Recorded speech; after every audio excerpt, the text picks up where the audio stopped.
Hello everyone, Minute Plus Meditation here, Thursday, January the 11th. Continuing with 1 Samuel, we're in chapter 4. Why has the Lord put us to rout today before the Philistines? Let us bring the ark of the covenant of the Lord here from Shiloh, so that he may come among us and save us from the power of our enemies. So they do this, and the two sons of Eli, Hophni and Phinehas, who are immoral characters. These people, these two sons of his, are not good people, doing a lot of immoral things.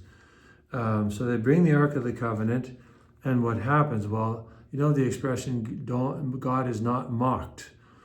They basically want to use God here as a lucky charm.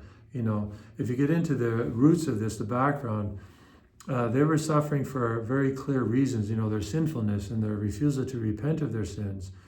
So the Israelites think this is great, we're going to win now, you know, and the Philistines are initially quite scared of this, but they say, well, take courage in order not to become slaves of the Hebrews as they have been to you. Be men and fight. So the Philistines fight and they win, and they actually capture the ark, and there's a great slaughter of Israel. So this is confusing, but it's not confusing. It shouldn't be confusing at all. We won't look at our sin. We won't repent of our sin. We won't look at how we sometimes misuse God, and God will not allow this to happen. We will experience the consequences of our actions, and hopefully we'll learn from them, we'll repent of them. Now, it's interesting, what happens is the Ark of the Covenant is taken by the Philistines, and then they experience basically bad things happening to them because it doesn't belong to them. Like, God will purify and even punish his people, but they're his people, they're his firstborn sons. So long story short, they will have to return the ark to the Israelites. It actually becomes dangerous for them to have the Ark of the Covenant in their possession. So isn't it strange how on the one hand, God permits them to defeat the children of Israel because of their sin, but when they take the ark, then they are forced to bring it back to them because they know it belongs to the God of Israel, and it must go back to their enemy who they have defeated. How this is all worked out in their minds, I don't know, but to me it's kind of it's one of those things that I think somebody in the book of Judith put it well, that as long as they're doing the right thing, the children of Israel, they're undefeated. They can't be defeated. But when they mess with God, then they're open to defeat. But God still doesn't reject them because he's made a covenant with them. So, in other words, be very careful how you mess with these people, because God has chosen them for a great purpose.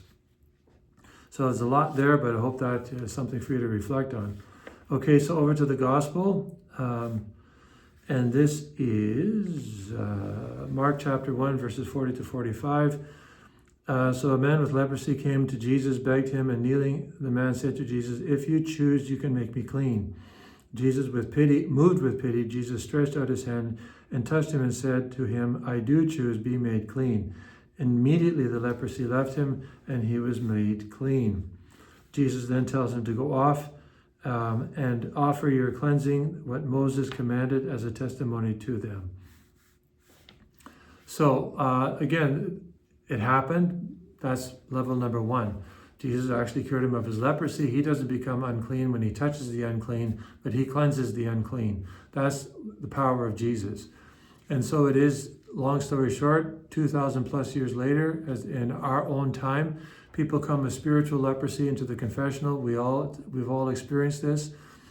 And we ask the Lord, please, Lord, make me clean. And if we're sorry, we're repentant, the Lord 100% of the time always makes us clean. Takes away the guilt of sin, removes the guilt of sin, and we still have to work out the consequences of the sin. That's what we call penance and a life of mortification and, you know, forming good habits. You know, so for example, just because, you know, we confess that we got drunk, we may have an inordinate attachment to alcohol that doesn't go away with a confession, but the guilt we've incurred as a result of, you know, getting drunk, that will be forgiven. But we still have to work at overcoming, you know, the inordinate attachment to it and the damage it may have done because we said things or we harm people we love or care about. So the Lord will always forgive us, and that's something that we need to remember in this time and age in which we live. And not only to be forgiven, but to learn how to forgive, which I hope we all sort of put together when we go to confession. It's not just to be forgiven, but it's to learn how to forgive. And Lord knows, the Lord truly knows how much the world needs to learn and relearn how to forgive. God bless you.